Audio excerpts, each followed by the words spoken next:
He strikes him out looking, and then fastball. Johnson, 15 Ks on the day. Bottom 9, bases are loaded. 7-2 with the lead at one point. 7-5. Grand slam. What a way to go for Mo. 0 for 3 with 3 strikeouts at that point. Ends up going 1 for 4. And being the toast of the town, Mo Vaughn gets bombed by his teammates as the Red Sox open up Fenway with a come-from-behind win. Mariners bullpen, 7 runs. Decent outing for Brian Rose, the Massachusetts native. Goes 5 1/3, 5 hits, and 2 earned runs. It's a tough night out there facing Randy Johnson. When we battle back, this team is like that. You know, we're going to go out here. We're going to battle you all 9 innings. Guys got on base. He has some good at-bats. We gave him an opportunity. You know, to come through like that is a great thing. That's what I'm here for, and try to get the big hit worked out tonight. Well, Fossas, Slocum, Timlin, Spoljaric, no luck.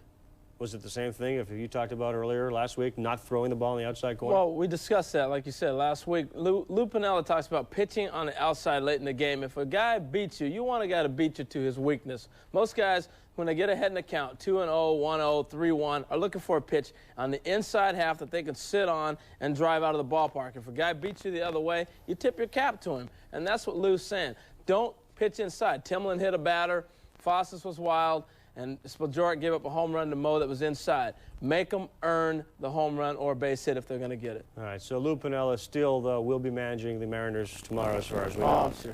He will hang in there. He says it's not the question of lacking the ability. They just lack confidence right now. Angels, Indians, talking about going the other way. Jim Tomei with a home run in the 10th. 3-run shot. The difference here as the Jake opens up. A warm reception for Kenny Lofton, who went 2 for 5. He is hitting .324. When we come back on Baseball Tonight, hasn't been tough enough for the O's. They're challenging themselves, and sometimes you fall flat on your face. The most vital organ on Baseball Tonight functioning properly again. McGuire, is he functioning? Oh, malfunctioning. Strike 3. Shields moves to second on the steal. McGuire, 1 for 3. He's got a 9-game hitting streak, but he has been unable to knock the ball out of the park. And the Giants, in the top of the 8th, behind a pretty strong outing right now, Julio and Tavares are up 3-2. Twins, Royals, bottom 9. KC down a run. Jose Offerman, inside, outs it. It scores Shane Mack. We're tied at 4. After he stole third, Pendleton at the plate, ripped right back up the box, game-winning hit. Royals win 5-4, a 3-run rally in the 9th. Offerman goes 3 for 4 with a couple of RBI. Dean Palmer, he goes yard. He now has 19 career home runs off the Twins. We are all over the map. Bases are loaded. Steve Finley, yard! I have no idea, but I look like it off the bat. Grand slam! And how about the Padres as Finley got all of it? That's good. There we go. Padres 6, Diamondbacks 4. It's a final as Finley wins it with the swing of the bat. And the Padres, thanks to that shot, go on to victory. In Detroit, Higginson, 4 hits and 7 lifetime bats against Draybeck. Look at Higgo. That's gone too. 2 for 4, first of the year. Tim Worrell, what a story he has been. He gets Guillen to hit it back to the mound, 1-6-3, 5 hits over 7, and the Tigers win 7-1. Draybeck said the whole night I couldn't make adjustments to get the ball down, and when you're not a power pitcher, you get penalized for that. He got hurt last year against Detroit. In 3 starts, he had an ERA over 10. Upper left corner, Brian Hunter, 3 for 5, a home run, an RBI, and 2 stolen bases. Harold, we saw some defense, too. We saw the whole package from Brian Hunter. Well, he's a complete player, but the thing that's impressed me about Brian Hunter is he always wants to learn. Right here, he starts off his 2nd game of the year. He's done this to lead off a game with the home run. He hit a breaking ball. He's been working on making more contact this year, and when you stay inside the ball, you're able to do that. 5th inning, he starts off a rally with exactly that swing. He stays inside this breaking ball. See the nice fall through, falls in front of Brady. Now here's where he goes to work. Led the majors in 74 stolen bases last year. You pitch out on him, He's the fastest guy in the big leagues. Him and Tommy Goodwin, they haven't raced, so I'm not exactly sure. Brian is right there. He's aggressive. He's doing everything, but he wants to learn. He continues to learn, even though he led the majors in stolen bases. And now that they sort of have established that they're building the foundation around him and Higginson, he says, I'm finally comfortable in my role here, and that certainly helps. I don't know if Jim Leyland's going to be comfortable the rest of the season. The Pirates beat the Marlins 4-1. They are 1-9 now, Florida. The worst start to a season for a World Series champion. Al Martin, couple of hits for Pittsburgh, getting an 0-for-13 slide. Back with more on Baseball Tonight, right after this. The Oregon's still going strong, so are we. Here go the Cards and the Giants. Tavares to Langford, single sharply up the middle. We saw DeShields steal second, and that tied this game at 3-3, and the Cardinals are still batting in the top of the 8th inning.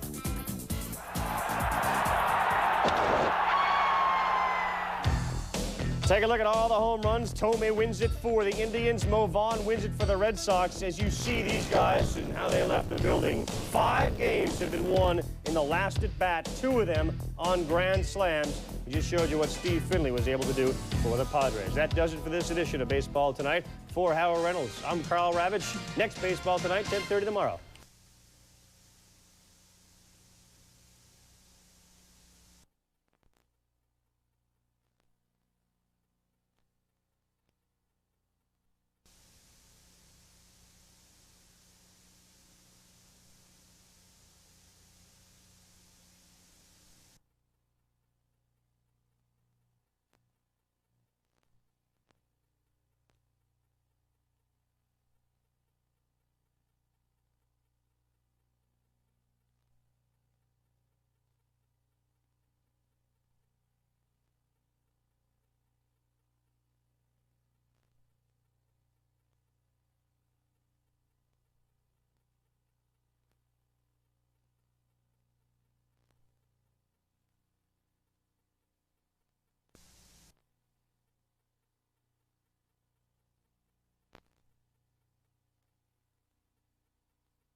Tom Lampkin, who tags Joel Adamson for out number 3. Arizona down 5-4, top of the 9th. Lee, base hit to right. Devon White slows up. He who hesitates, Devon, is Lunch. Mark McGuire now chases Jay Bell to third. Look out. Look out. Devo's going home. Lampkin's got it now to Gary Gaetti and David Howard, and they tag him out. Bad base running, and the Cards escape. Yager's line had just 4 shots, trying to go up on host Pittsburgh 2-zip. Game 2, Canadiens-Penguins. Physical play. Mark Recchi gets the worst of it. Second period, game tied at 1. The Penguins chip it into Stu Barnes. From his belly, he throws it towards the net, and it's a goal as Vladimir Malakov knocks it in. It's 2-1. Penguins take a lead. The rough stuff continues with a high stick, and it's Rob Brown who gets the worst of that one. He's bleeding, but continues on. Third period, still 2-1. Barnes again, a great move, and a backhander past Andy Moog is second to the game for Barnes. Penguins lead at 3-1, and they take it 4-1 to tie the series at 1. Or the Blues won the first game 8-3. Jamie Storr replaces Stefan Fiset. Second period, it's a 4-on-4. There's no score. Craig Conroy digs the puck out. Chris Pronger beats Storr. It's 1-0 Blues. Second period, still 1-0. It's a 4-on-4 again. Aki Berg's slapper saved Grant Fuhr, but Glenn Murray puts in the rebound. His second to the playoffs ties the game up at 1 for the Kings. 8:29 left, tied at 1. Blues are on the power play. Pierre Turgeon, Jim Campbell, and Campbell beats the rookie Jamie Storr. Storr had a good game. The Kings played a real good game, but it's 2. Hey, he hasn't even had Eric Karros behind him in the batting order. Karros just now off the DL. Somebody better sign him quick before he wants 200. Cubs and Dodgers last night. Karros, or that's Piazza, of course, thinking about a 4th grand slam in the month of April. Darren Dreifert pitching to Mickey Morandini, who hits the grounder down the line to Karros, making his first appearance of the season. Bottom of the 4th, 2-0 Cubs. Todd Zeal at first. Raul Mondesi hitting just over 200 homers to left. Just his 3rd of the year. RBI 6 and 7, but it ties the game at 2. Bottom of the 6th, still tied at 2. Wilton Guerrero at 2nd. Eric Young, the sacrifice bunt. Jeremy Gonzalez thinks about throwing to 3rd, throws to 1st, and hits Young in the back. Guerrero scores. Dodgers get the tie-breaking run, and the bullpen holds it 3-2 the final. The error by Gonzalez undoing a career-high 10 strikeout performance as the Cubs lose their 4th straight. Dodger bullpen so good, Dreifert is now starting. 4 more scoreless innings from the pen, running their string of goose eggs to 24 2/3. Karros 0 for 3 in his Dodger debut. Padres have lost only once at home this year. That to the Pirates Friday night, a long Saturday night in San Diego. Wally Joyner out of the lineup. Tony Gwynn, the next to last guy on the bench, gets a pinch hit single with 2 outs in the 12th inning. But the next hitter, James Mouton, strikes out to end it, and we're still 3-3 going on through the 13th, the 14th, and the 15th. Finally, to the bottom of the 16th, Steve Finley, who had grounded out with the bases loaded in the 9th, wraps the ball into the gap in left center to score Kilvio Veras. 4-3. The Padres finally win a 4-hour and 31-minute marathon over the Pirates. 2:45 in the morning in the East when this was over. The Padres winning their 7th straight 1-run game. They're now 4-0 in extra innings. The Padres used 22 players, everybody but the injured Joyner, and 2 pitchers. Speaking of pitchers, 15 of them threw in this marathon. The 2, 3, and 4 hitters in the Pirate lineup went 0 for 19. Chris? When the Yankees borrowed Shea Stadium just a couple weeks ago, Darryl Strawberry became the first DH since 1975 to play in a National League ballpark. Just one of the many oddities resulting from 2 leagues with 2 sets of rules. Friday night, Detroit spent last night with his new baby daughter serving a suspension for the Lofton incident. Lou Piniella, his team has won 8 out of 9, but they're in the 9th inning of a tie game, and Mike Timlin gives up a base hit to Javier Valentin.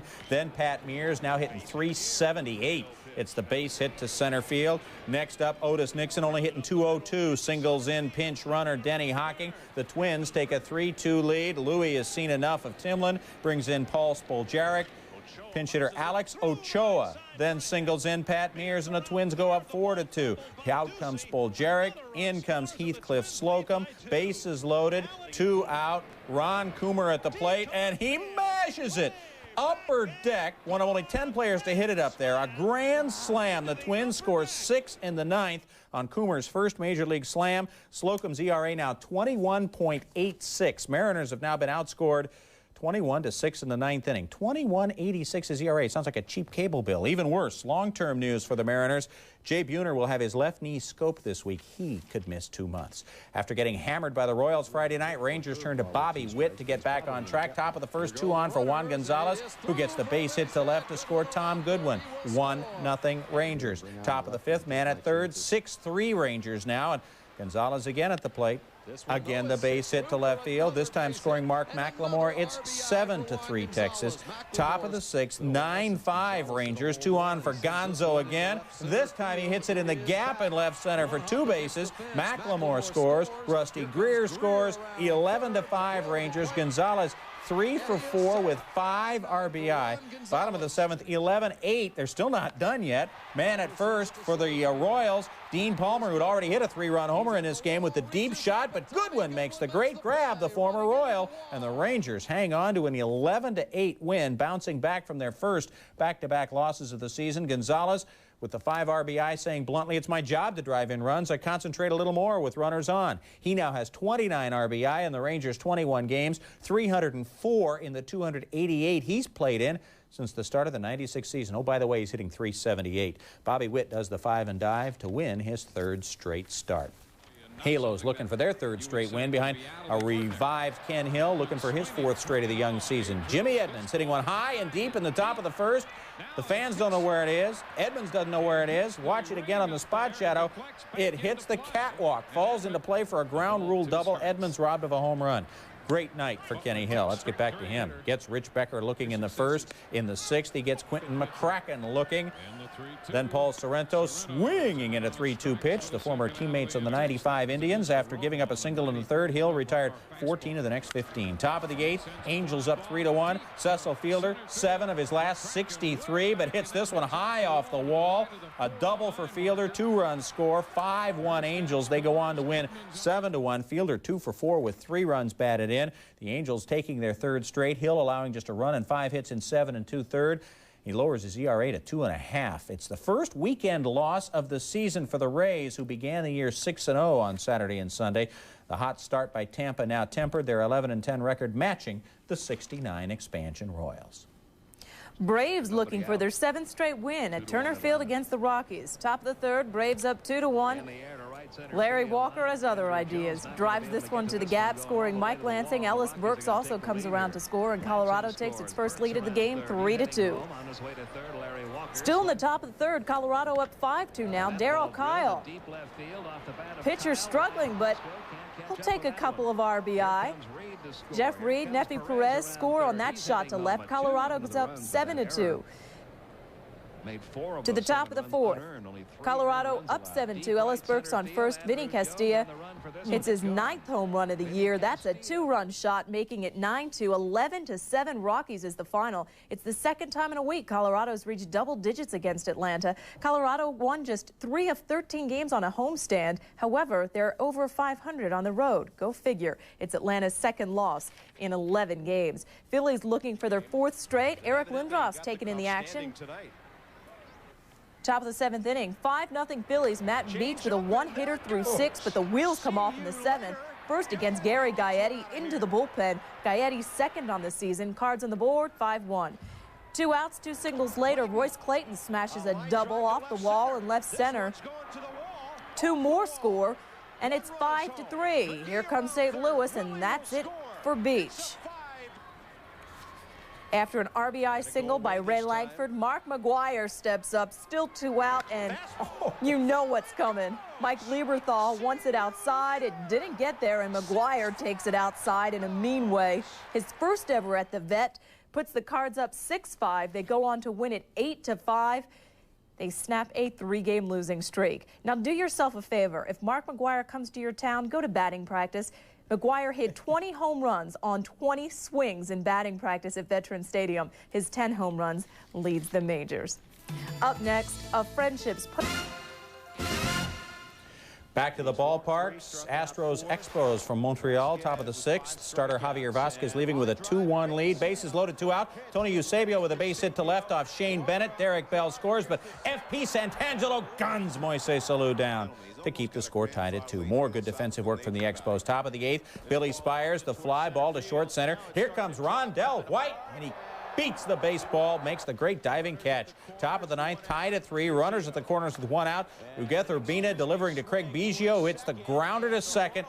Expos get the force play, but Ricky Gutierrez scores, and the Astros go up 4-3 and get 3 shutout innings from Mike Magnante and Billy Wagner to hold it. 4-3 Astros win it. Biggio ending up 2 for 5 with a double and triple and 2 runs scored. He also scored his stole his league-leading 11th base. Astros have outswiped their opponents 33-2 this year. Last weekend, the Diamondbacks took 3 of 4 from the defending champs in Arizona. This time, well, the Diamondbacks win last night, 4-3. Matt Williams, 4 for 5, 2 home runs, his 28th multi-homer game, the first extra inning game by the Diamondbacks, and just their 3rd win in 14 games away from the Bob. Well, Peter, confident left-hander, really changed his style. I mean, he's still got that hard cutter that he can run in on right-handed hitters. We saw here with Carlos Baerga. But what Larry Dierkers convinced him to do is throw his sinker and changeup away. There he gets the strikeout. And he gets a lot of ground ball outs. He averages 15 to 17 a game. And what really is important, like Greg Maddux, he is a great fielder. That was a very tough play. Such a good fielder that, and to think that Jeff Juden, Mercedes would also be airtight. Simsanov will find Ray Bork. Hits Dmitry Kristich with his 2nd of the series and ties the game at 2-all with just over half of the 3rd period left. We go to overtime, still 2-2. P.J. Axelson will beat Olaf Kolzig, and the Bruins have taken a 2-1 lead in the series, but they took it away, as you can tell from Pat Burns' reaction. Why? The review of the tape showed Tim Taylor's skate just slightly in the crease, but enough to get it reversed. Now the Caps have a chance again. We're still 2 apiece. Adam Oates will pick up the puck behind the Bruins net. The former Bruin, it's Joey Junot who beats Byron Defoe, and it's old hands doing in the Bruins. Caps win at 3-2 in double overtime, and Ron Wilson quite a bit happier than Pat Burns. Sergei Kolzig had 52 saves in this game. They had lost their last 7 overtime playoff games, and they were even in the first overtime of this one. 52-goal scorer Peter Bondra wasn't around, and they still pulled out a 3-2 win. At Ottawa, the Senators surprisingly tied with New Jersey. Martin Brodeur had held them to 2 goals or less in 2 games, but the series was even at 1. Devils up 1-0. Senators on the power play. And Laukkanen, Yanni, puts it home to tie the game at 1. Jacques Lemaire encouraging his team to play some defense, and they do. But when you play that much defense, it's a holding call. Lyle Olden called for that, and it's another Ottawa power play. 45 seconds left on it. Laukkanen cross ice to Alexei Yashin. Martin Brodeur has given up 2, 2, and 1 goals in this series, but they're now down 2-1. Every game has ended 2-1. The Senators, shockingly, are up 2-1 in the series.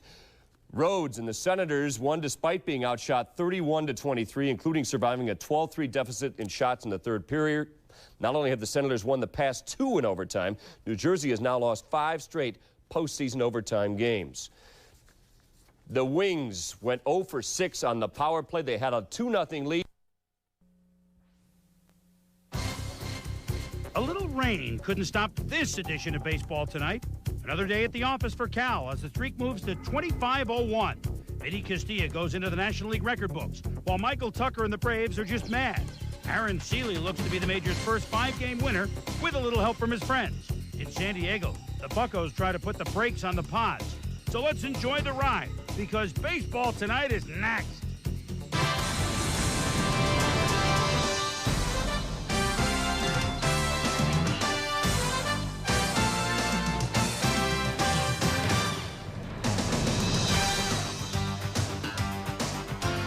Hello once again, everybody. Chris Berman along with Peter Gammons. This news just in, the NFL draft is just over. We have the final, no, never mind. This is Baseball Tonight. Well, you know, Peter, 4 weeks into the season, we've seen enough from some players to go out on a limb to say it's going to be a big-time year, including a couple of pitchers who hooked up today. Like Kurt Schilling and like Todd Stottlemyre. Not that it's news with Schilling. He was brilliant last year. All right, he's 2-2 going in.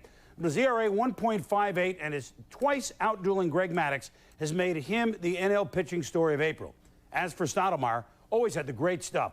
But his best marks were 15-8 back in '91 with the Jays, 14-7 a few years ago with Oakland in '95. He had over 200 strikeouts.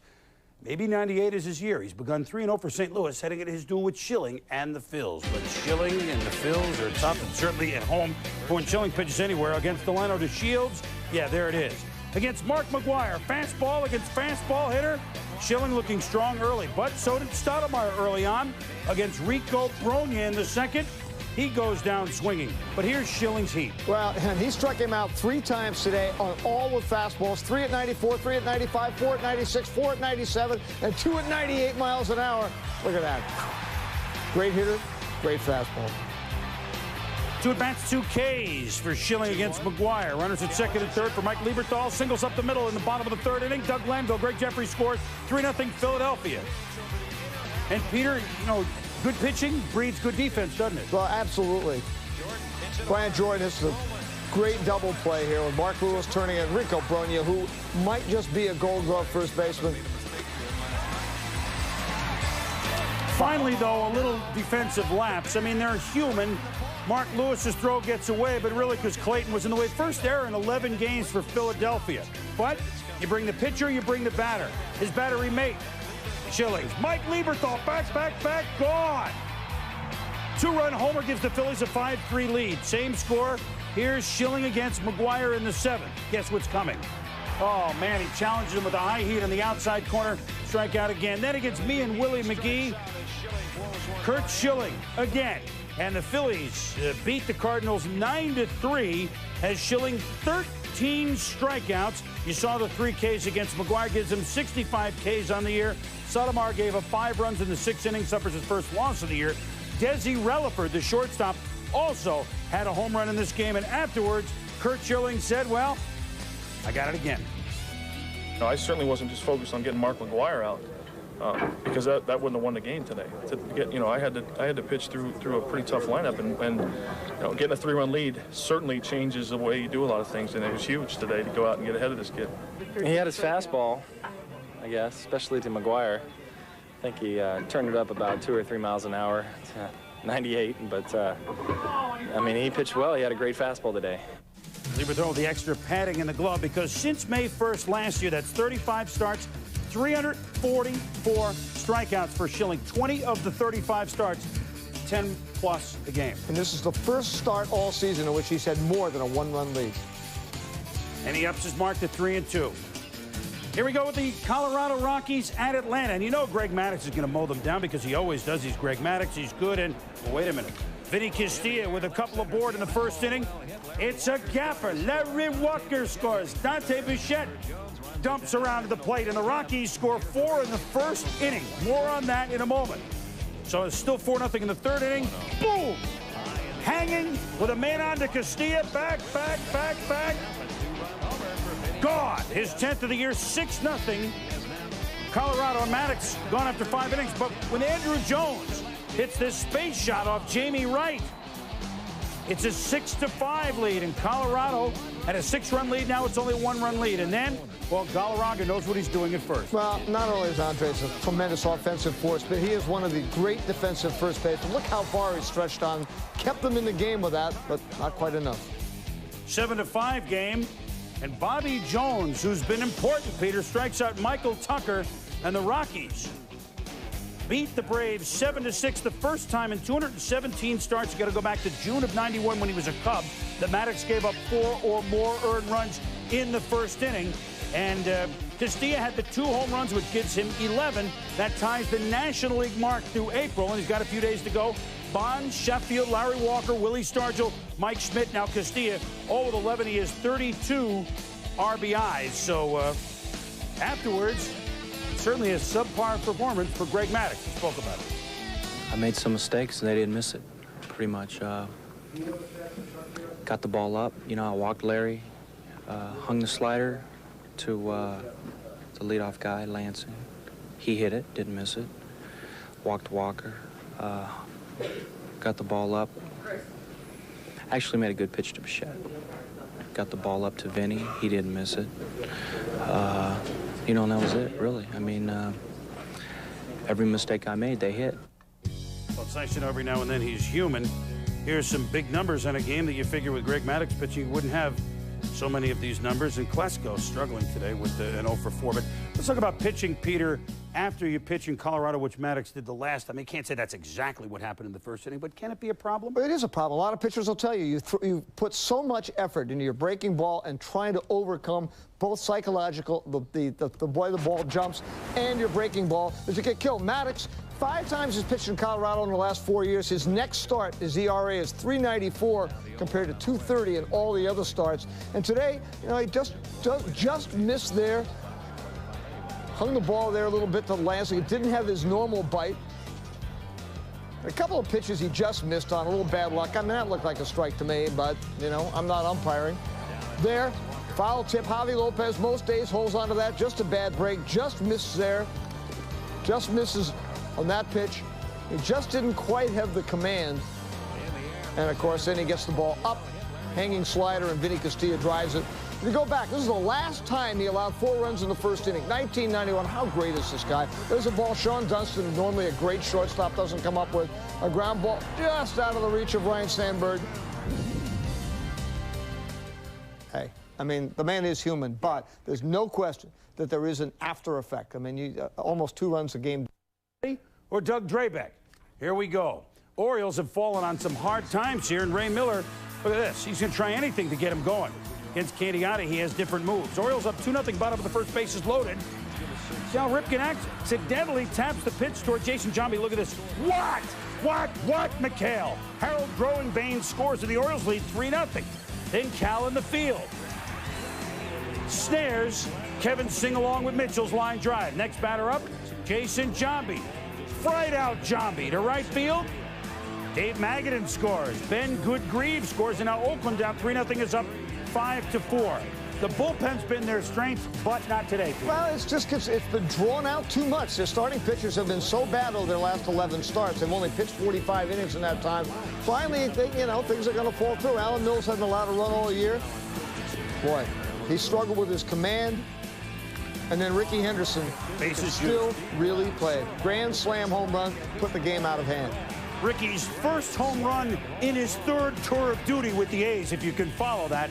So the grand slam for Ricky. Giambi had 3 RBIs. The Orioles have lost 8 of 11 as Oakland bombs them 12-4. Drabek gone in 2 1/3. And in that 11 games, the Orioles are giving up just about or almost 8 runs per game. And, of course, they get some more bad news. We've seen, of course, already on the DL. Kamenicki goes on the DL with a groin and an elbow problem. So the bullpen, which had been good, Mills have been great until today. Their starters are really struggling. Well, they really have. I mentioned 11 games, 45 innings. They've allowed 49 runs and 77 hits in that time. They've really been drained. Drabek is struggling very badly. Kamenicki's on a DL. They hope to get Mussina back on the 2nd, but I mean, that means Nerio Rodriguez and Sidney Ponzone are in their rotation right now. This is still a team with a great chance at the wild card, and they're going to get better as it goes along. Springer, the starters, although if it was Jerry Springer, there probably would have been a huge fight. Rangers at the Royals, top of the first, 1-0 Rangers, and it's Juan going Gonzalez. Homer number 5, it's gone. A solo shot, 2-0 Texas. Bottom of the 5th, we're tied at 3. And Aaron Seeley, you know what he's doing. He's throwing his curveball for strikes all the time. There's Shane Mack, who has a 15-game hitting streak, pops up with 2 on. And then Seeley gets Larry Sutton to hit the ball to Mark McLemore. The Rangers defense has made 8 errors all season. They have been sensational, and McLemore has been a key guy. Seeley looking to become the first 5-game winner in the majors, and Pudge Rodriguez down the line. Rusty Greer scores. Texas leads at 4-3. Top of the 9th, Gonzalez up with 2 on. The old hanger.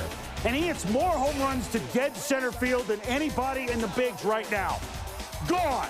Gonzalez, here's a number for you. 28 multi-homer games. When he gets going, he really gets going. He had 2 today, which gives him 6 in Texas's 11-4 win. He has 32 RBIs in April. He actually had 1 in March. Remember, Tino Martinez's record is 34 that he set it last year. And Seeley, and here is what Juan has done. With runners on, he's hitting anywhere, that means, including first base, almost 500. Oh, my goodness, do not walk the man ahead of Juan Gonzalez. As for Aaron Seeley, who is now 5-0, the pitching of Texas, led by Seeley, is amazing. Well, it's been sensational. Seeley is throwing the way he did when he first came up. He's using his fastball inside, and that is what is able to, there's the fastball to Offerman, is able to set up not only his big curve, but he's able to throw that backdoor breaking ball that they banned in Boston.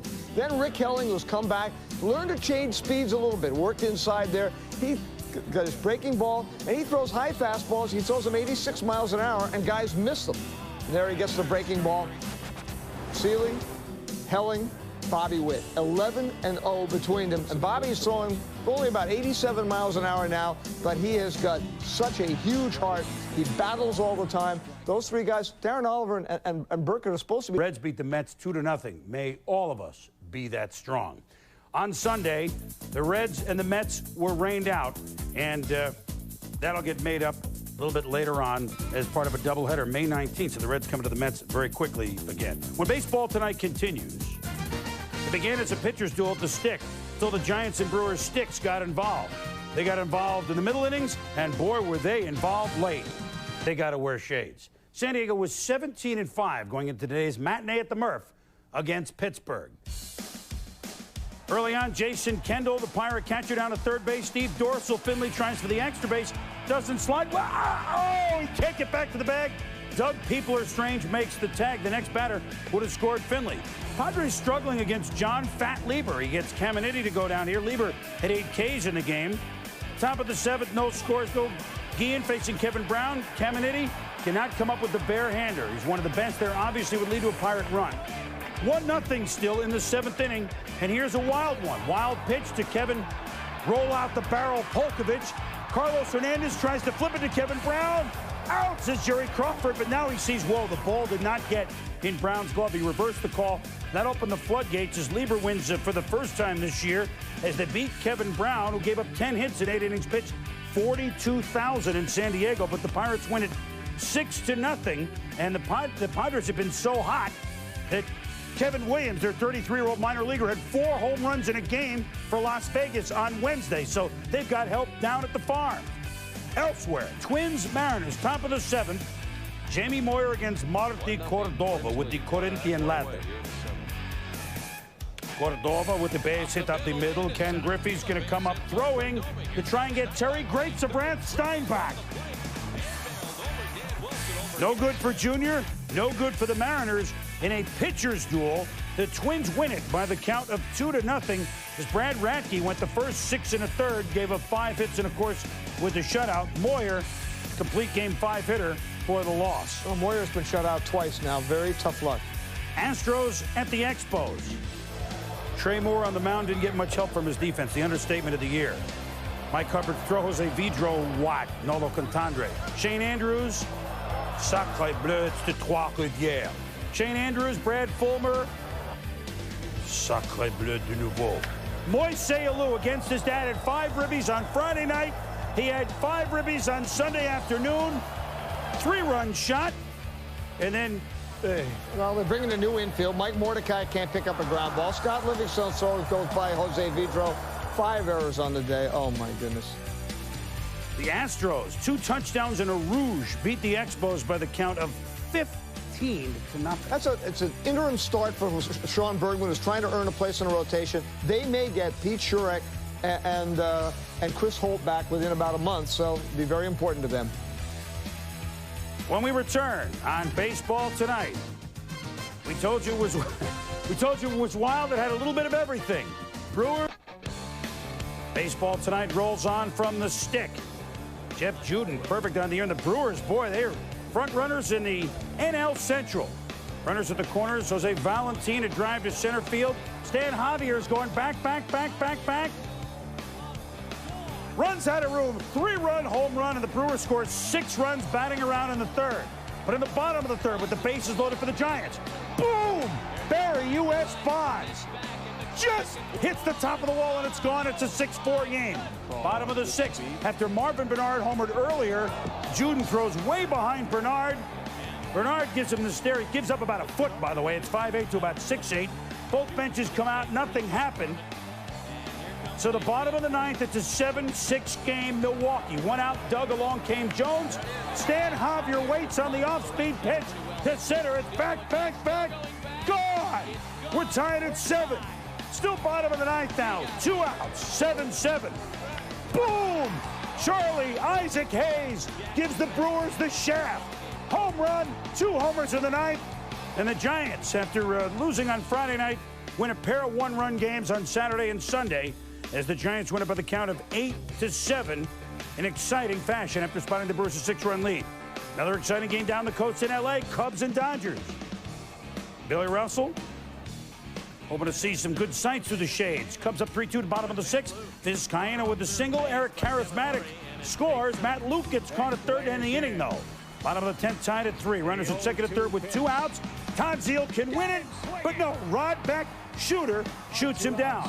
Top of the 11th. Cubs now with runners at first and second. Kevin Iron Ori at the plate. Pedro Osuna Oleda gets him. So now the bottom of the 12th. Remember, Zeal had a chance to win it in the 10th. He has a chance to win it in the 12th, and he does so. Eric Young around third. Here's the throw home. Here comes the winning run. And the Dodgers beat the Cubs 4-3 in 12 innings. Matt Luke had his first major league home run, so obviously his cool hand, Luke. 5 Dodger relievers tossed 5 hitless innings of relief. And all of a sudden, L.A., who's had a tough start, except for Piazza with the bases loaded, has won 3 in a row. Arizona and Florida. The question is, who's going to be the better team at the end of this season? While the Marlins win at 12-6, 2 long home runs for Charles Johnson. Cliff Floyd hit his 7th. Gary Sheffield hit his 3rd. And Eric Ludwig wins his first major league game with home runs. Back with the home run list in a moment. No. We have to claim him. That ball is gone. Way back in left field. Maybe an upper deck. Oh, it's off the facade of the upper deck. Who had the big knockers on Sunday? Take a look.